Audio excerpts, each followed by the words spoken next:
Hello everyone. Back again with Film Recap. In this video, I will recap one of the unique films from 1986, titled Little Shop of Horrors. Before we get to the storyline, don't forget to like and subscribe for more film recaps and have a great day.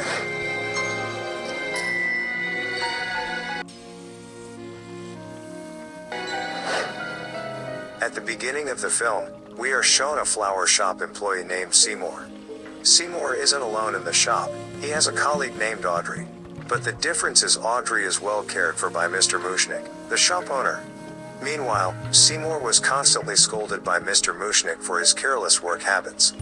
Furthermore, Mr. Mushnick is quite emotional since his flower shop hasn't been visited by customers in months. The business was so slow that the three of them couldn't think of anything else to do. In the end, Mr. Mushnick had no other choice but to close his shop from tomorrow morning until an unknown time in the future. As a result, Audrey provided Mr. Mushnick an idea regarding a strange and unique plant that Seymour found in the shop's backyard. However, Mr. Mushnick wasn't sure that his shop would become crowded by relying on the strange plant he has found. In fact, Seymour himself is not sure how attractive this plant will be if it is seen by visitors. But after just a few seconds, there was already one visitor who was interested in the plant. This made Mr. Mushnick was both confused and excited, as a result of the sudden increase of visitors to his shop. As a result, Audrey, Seymour and also Mr. Mushnick decided not to sell the strange plant, but instead they uses it as an attraction to encourage everyone to purchase other plants. Mr. Mushnick, who was proud with his two employees' idea, invited them to dinner tonight. However, Audrey had to refuse the invitation, since she had promised her boyfriend for a weekend away. Mr. Mushnick also claims Audrey has lately been a victim of assault.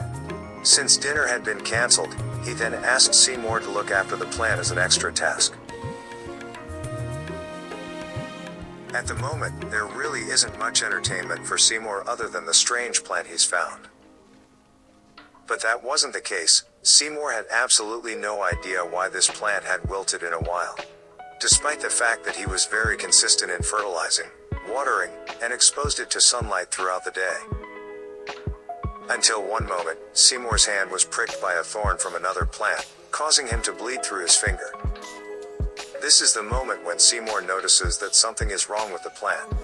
The plant was moving suddenly, while telling Seymour to feed it something.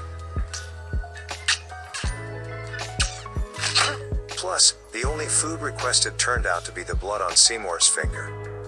Surprisingly, the plant was able to detect which finger was bleeding and which was not. Seymour had no other choice, and he was forced to feed the plant with drops of his blood. As we can see, after being fed, the plant genuinely swallowed fresh blood from Seymour's finger. In fact, just a few drops of blood was able to make the plant's size growth by a few inches. Long story short, because its size continues to grow day by day, Seymour was invited by the local radio to explain the phenomenon.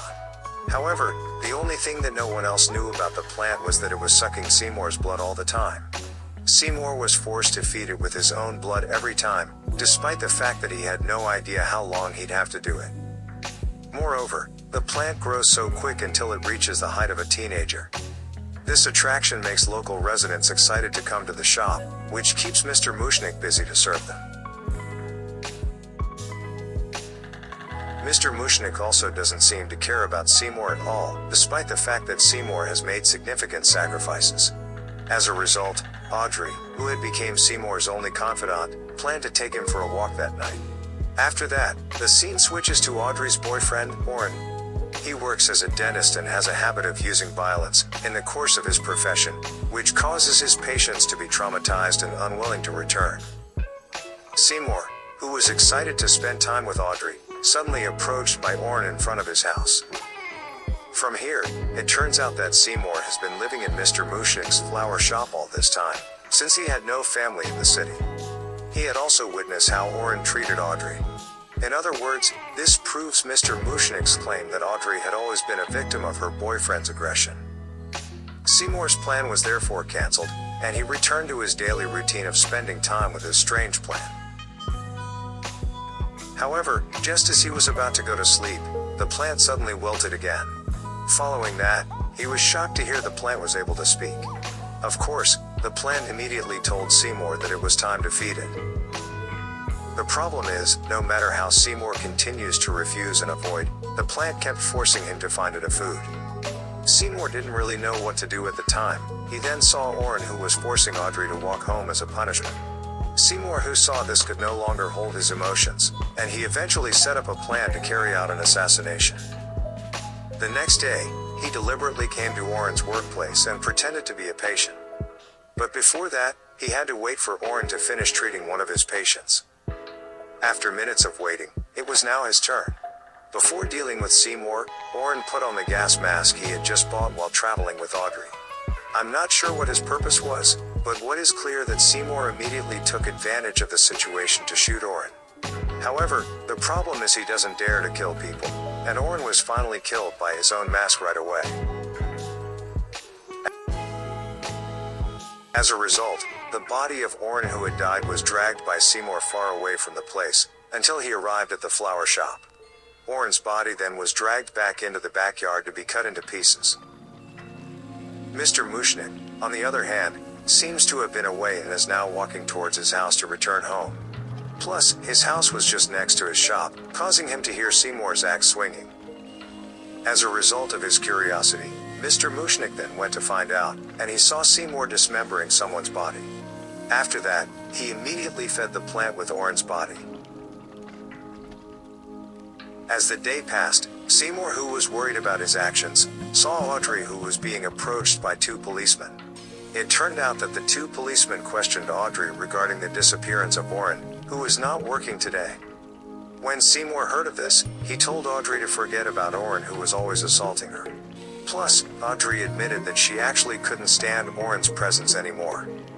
Seymour then confessed his feelings to Audrey, while soothing her with all kind of seduction. After that, Seymour, who had finished spent time with Audrey, then returned to the shop. However, he was surprised by the presence of Mr. Mushnik, who was already in the basement. Mr. Mushnik threatened him to take responsibility for his actions before. He revealed that he was a witness to the assassination late at previous night, and he also told Seymour to confess to the police. But in just a few minutes, Mr. Mushnik changed his mind and instead offered Seymour another solution, on the condition that he be allowed to leave town for a few months.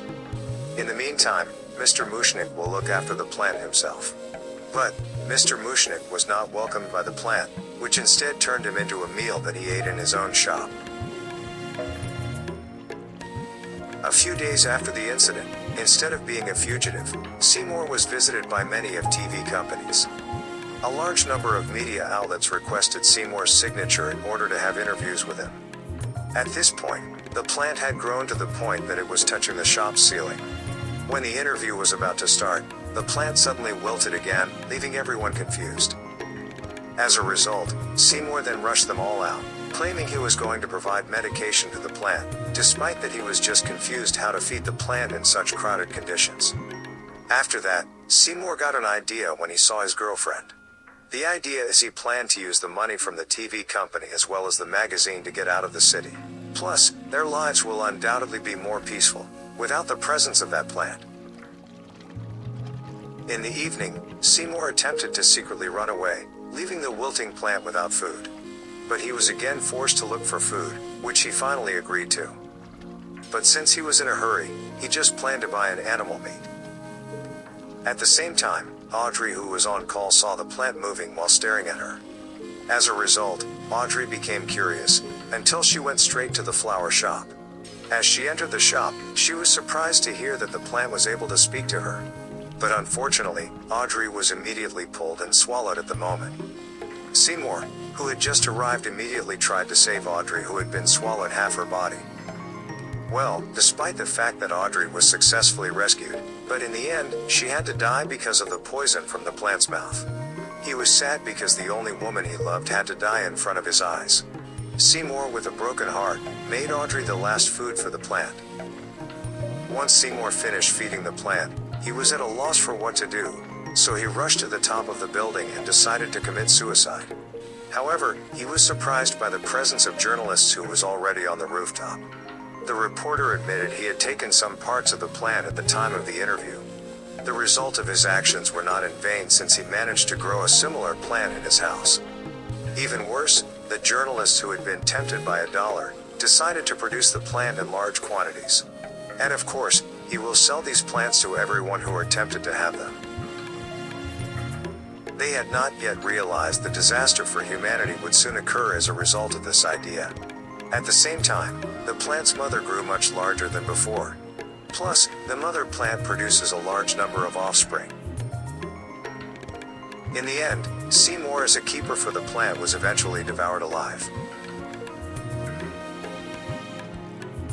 After a while, these plants have been mass-produced and sold to the public, despite the fact that they all had no idea how dangerous the plant was to their lives.